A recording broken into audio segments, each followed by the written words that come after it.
meu irmão. Precisamos muito que você nos ajude a compartilhar esses vídeos. Marque o seu joinha e compartilhe. Esse é um apelo de Jesus. Faça esse ato na divina vontade para poder atrair o reino da divina vontade para todos nós. Sem esse ato, a gente não vai alcançar as pessoas e você vai viver uma santidade somente para você mesmo. E essa santidade não é na divina vontade, aquela que nós vivemos sozinhos, sem levar para o máximo de pessoas possível. Por isso, marque e compartilhe urgente esse vídeo. Amém, Fiat? Em nome do Pai que me criou, em nome do Filho que me resgatou e em nome do Espírito Santo que me santificou, divina vontade reina na minha vontade. 30 de julho de 1943, caderno de Maria Valtorta. Jesus diz: vemos hoje o que se refere aos menores, aos pequenos, pela boca de Isaías, fazendo falar aos humildes. Sem ti, Senhor, nosso Deus, outros senhores nos escravizaram. Faça só para ti lembrarmos o seu nome. Quem morre reviverá. Os maus não ressurgirão. E por isso que você os fez perturbar-se, e os extermina e apaga a memória deles. Vá, meu povo, entre os seus aposentos, e feche as portas atrás de você. Esconda-se por um momento até que a raiva passe, porque há o Senhor que sai da sua habitação para castigar a iniquidade daqueles que estão contra ele na terra. Naquele dia, o Senhor castigará com sua espada dura, grande e forte. O Leviatã, a serpente indescritível, Leviatã, a serpente torta. Com palavras estranhas, com uma língua estrangeira, o Senhor falará a este povo, a quem eu disse: aqui está o meu descanso, deixe o cansado descansar, este é o meu refrigério. Mas eles não quiseram me ouvir. E o Senhor disse: porque este povo se aproxima de mim com a boca e me honra com os lábios, mas o seu coração está longe de mim, e eles me adoram com os preceitos e ensinamentos dos homens. Por isso, eis que eu continuo a fazer maravilhas com aquele povo, fazendo maravilhas prodigiosas. A sabedoria dos sábios perecerá, porque o opressor desaparecerá. O zombador é aniquilado, e aqueles que tramam mal são exterminados. Quem fez os homens pecarem com suas palavras? Quem enganou aqueles que os repreenderam e se afastaram dos justos sem razão? É por isso que o Senhor diz: Jacó não se envergonhará de agora em diante, nem seu rosto empalidecerá, porque quando ele vir seus filhos nas obras de minhas mãos, no meio dele glorificarão meu nome. Os desorientados com o espírito alcançarão conhecimento e os fofoqueiros aprenderão a lei. Pois naquele dia acabará um repudiando os ídolos de ouro e prata que suas mãos fizeram. Para pecar, e Assur cairá pela espada, não do homem, e pela espada não do homem será devorado, e não fugirá diante da espada, e sua juventude pagará o preço do tributo. A primeira causa do mal é ficar sem Deus. Você não quis ter Deus como dono e proprietário benigno. E assim você teve donos que humilharam sua liberdade de homens a ponto de os mortificar como escravos. Como escravos vocês foram emprestados, vendidos, levados novamente, como escravos enviados para a morte. E eles rindo e engordando com sua dor. O mundo está morrendo por não ter mais Deus como dono. Vocês, em particular, morrem por não ter amado a Deus como seu proprietário paterno. Queira Deus que vocês agora voltem para Ele. Se voltem para Ele. A salvação está em seu nome. Vida é vida em seu nome, morte é ressurreição. Quem vive no Senhor não morrerá para sempre. Eles que são gigantes, isso é, quem eles elevam seu poder de carne, sangue e arrogância contra o céu, que atraem os raios divinos na terra e caem para nunca mais se levantar, eles tiveram tudo, na terra, porque para eles só vivia a lei da carne e do sangue. Portanto, para eles o reino eterno e luminoso do Espírito terminou, acabou nesta terra, onde sua própria mão mataram. Mataram o espírito, e terminou lá onde não há limite de tempo, onde as almas mortas não entram. Quando a hora da indignação bater no céu e a justiça descer para bater na terra, tenha como regra a caridade e a prudência.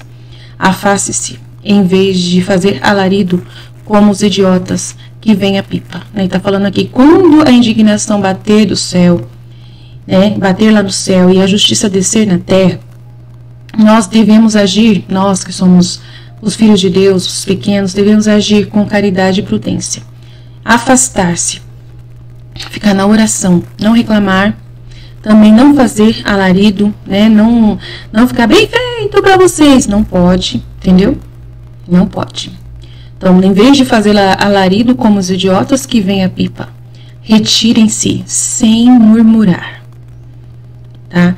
E não julguem, pois o julgar pertence apenas a Deus. Então, não julgar os maus, não julgar esses ricos, não julgar esses que caírem, não julgar esses que forem, mortos nos castigos, não fazer, não deixar para Deus fazer isso sozinho, só Deus. É você reze e ainda peça misericórdia ainda, conversão dessas pessoas, tá? Ore ao Senhor, caridade e prudência para que o mal seja derrotado pelo bem e que a paz triunfe nos estados, nas instituições e também nos corações, até dos ímpios. Deus, para castigar, não precisa do conselho de homens. Ele sabe quando e como usar a espada para matar o mal, o monstro que seduz, aquele que fica ressuscitando, o mal, e seduz em oposição ao divino ressuscitado que é Jesus, que te salvou e te salva com seu sangue, e a quem muitas vezes nem mesmo os grandes sabem ouvir, nem os pequeninos também do mundo, surdos aos meus desconsolados pedidos de asilo, aos cansados do amor, e ao teu Jesus que sofre de um amor perfeito, mas sempre rejeitado. Oh, se você vier a mim com seu coração, filhos tão ternamente amados por seu Deus Pai e irmão, você arrancaria tudo do meu amor, se viesse a mim com seu amor, tudo. Porque para mim é uma grande dor não poder cobri-los de presentes nesta e na próxima vida. Mesmo o culto que você me dá perde muito do sinal e assume formas humanas, mas de acordo com sua maneira de agir tão pesada e humana. Voltem para a fonte, filhos, para a fonte de onde brota a vida. Sua doação secular não a envelhece, porque o tempo é um instante diante de minha eternidade. Lave sua alma na fonte, mergulhe seu espírito para que eles possam ver.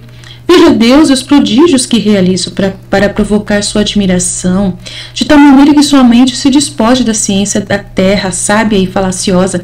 Aprenda uma ciência nova de mim, que sou a sabedoria de Deus. No entanto, vedes, ó queridos filhos, o que vosso Deus sabe fazer por vós?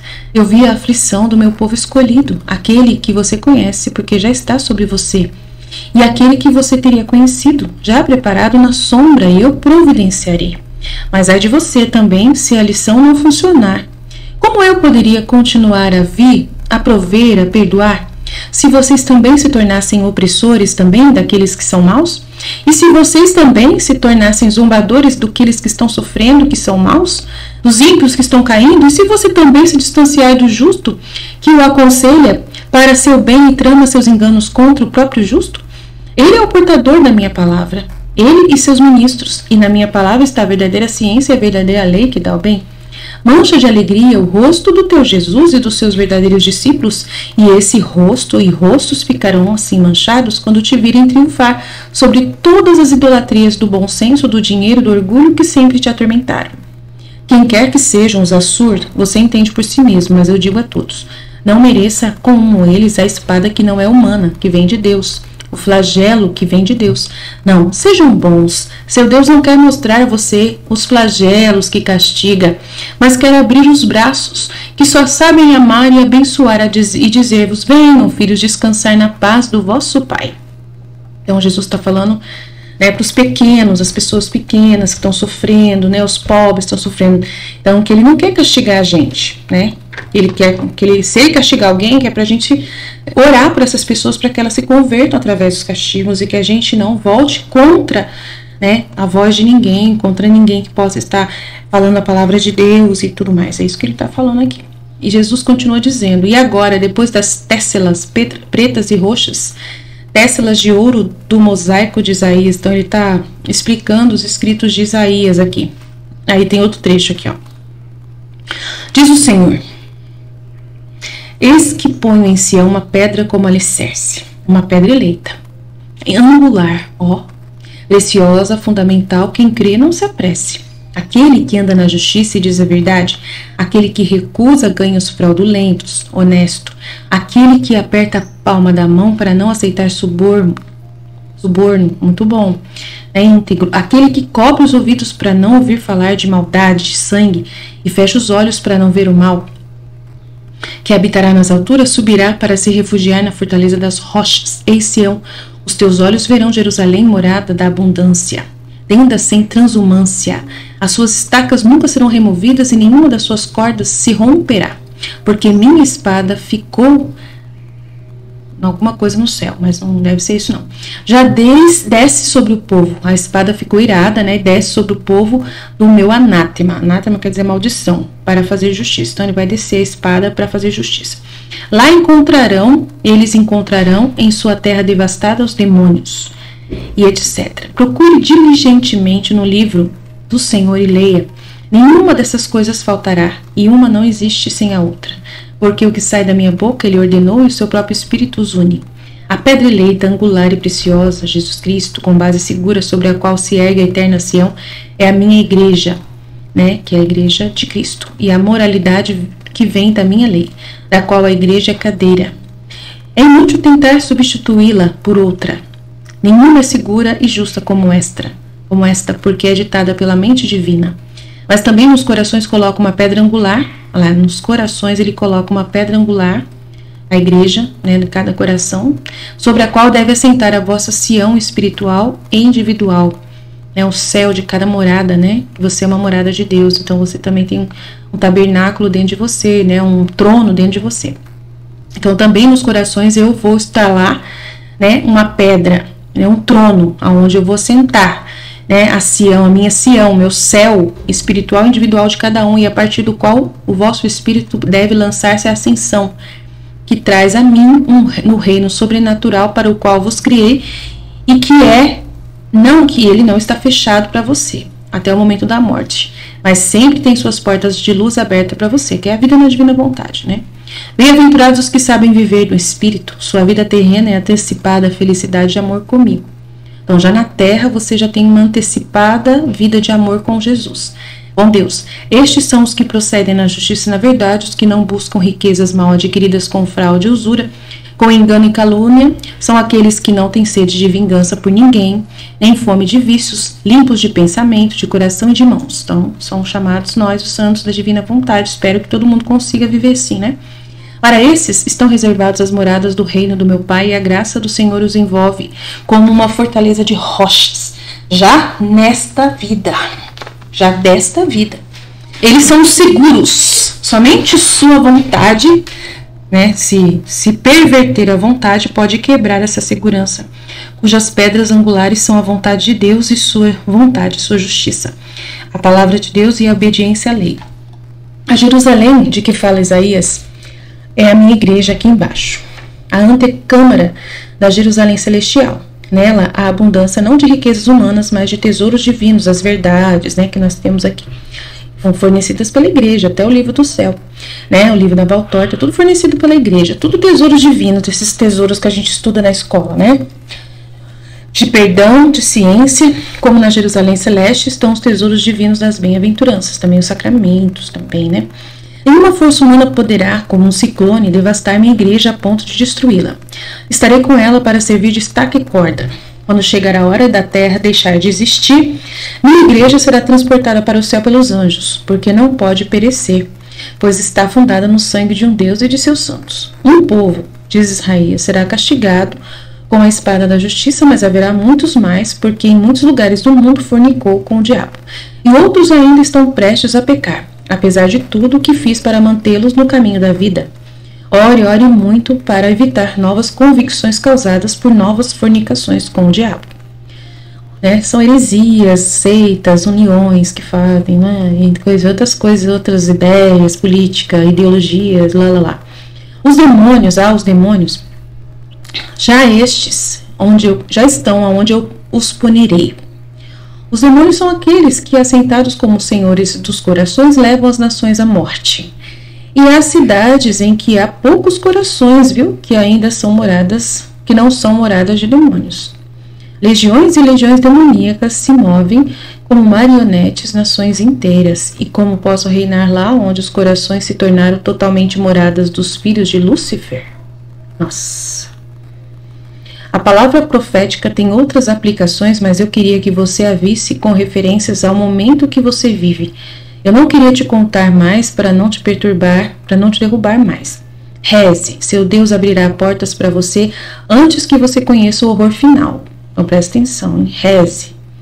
Deus abrirá portas para todos antes que nós conheçamos o horror final. Por agora, entra então na morada do seu coração, aonde está Jesus, onde Ele quer estar, morar lá dentro, né?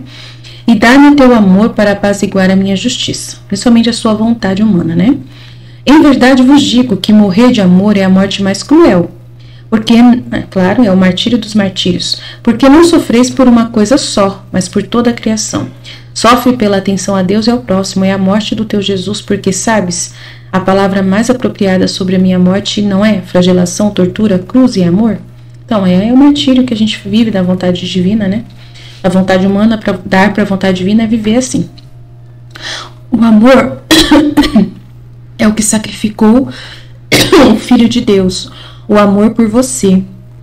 E seja o amor que sacrifique os novos redentores. Amém, Fiat.